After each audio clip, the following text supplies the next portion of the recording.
want to show you how you can give a bit of an old piece of furniture maybe a makeover. So I've got this old table in my house. I've had it for a few years. It's a bit plain, it's a bit boring, obviously it's just white. So I wanted to make it a bit more trendy, and so I'm going to use some DC Fix sticky back plastic today to show you how you can reinvent it and give it a new lease of life. So what I've chosen is the marble look DC Fix. This has got like a grey, black and white kind of feel, which I think will go quite nicely in my lounge. And I'll talk you through first of all the bits and pieces that you need to get together. I'm one of those people, if I'm going to do a job, I like to have everything there so I'm not dashing off trying to find scissors or whatever else I might need. So all of the equipment that you need for this is, I say equipment, is stuff that you'll have hanging around the house. Scissors, a pencil so you can draw around the shape of the table. Then I've just got a water spray which you're going to pop onto the table to help the plastic stick onto the surface of the actual table itself. And then you've got these two things that come in the application kit. So you've got a smoother that you just use to help get out all of the bubbles, and a scalpel as well so you can trim around the edges if you need to. A hairdryer, which I'll show you how we use that, just to help it curve around the edges. It makes it a bit more pliable. So let's get going. First of all, what we need to do is measure around the shape of the table. And whenever you're using DC Fix, you kind of need to make sure you've got an overhang so you can wrap it right around. So if you cut it too small, you're going to end up with edges that don't quite cover, and you know, it doesn't really look very professional. We want it to look nice and slick. So we'll roll this out first of all and lay it on the top like this. And you just want to leave just over an inch as you're drawing around this, so you've got a little bit of wiggle room once you've wrapped it round.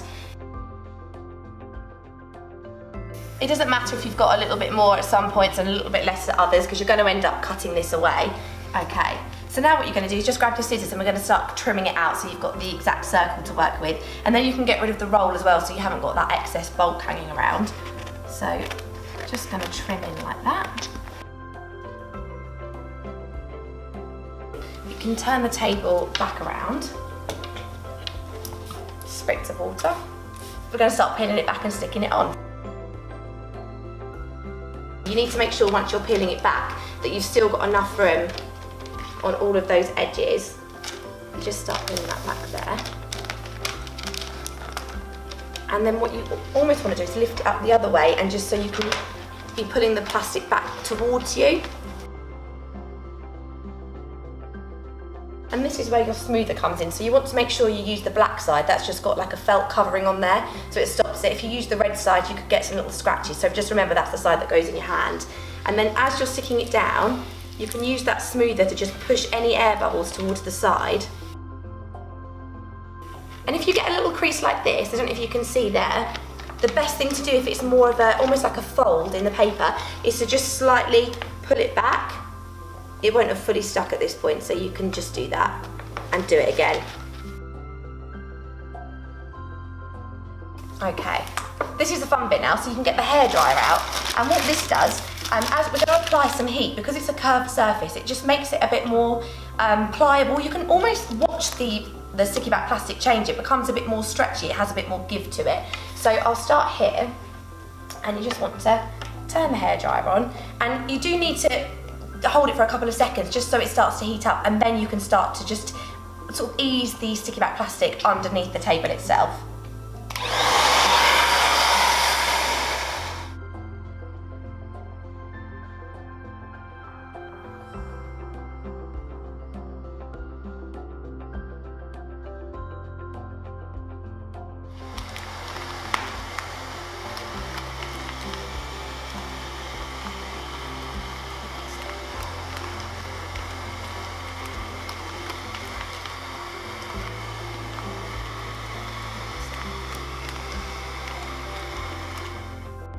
That is more of a bubble than a crease, so I'm just going to pop a little hole in that to let the air escape. So this bit on the bottom, you'll notice that there's all that excess. Obviously we're not going to leave that there, but the best thing to do, because it takes 24 hours for it to fully stick, is to just leave it and come back to it tomorrow. And then what I would do is, just using the scalpel, I'd use probably about a centimetre overlap, and just leave that there where it's nice and smooth on the edges, and you can trim off all of this. You can put your tea or coffee on the top, it doesn't matter, it's heat resistant, so I can sit on the sofa, have a cup of tea, and just admire my handiwork. Now I hope you find that as easy as I did. It's really not difficult at all, and it's a great way you can upcycle things, give them a new lease of life, and also just have something that's nice and on trend. So now I've got something in my lounge that's a bit more interesting, and hopefully my friends will comment on it. Hopefully they'll notice that I've gone to the effort of changing my table around.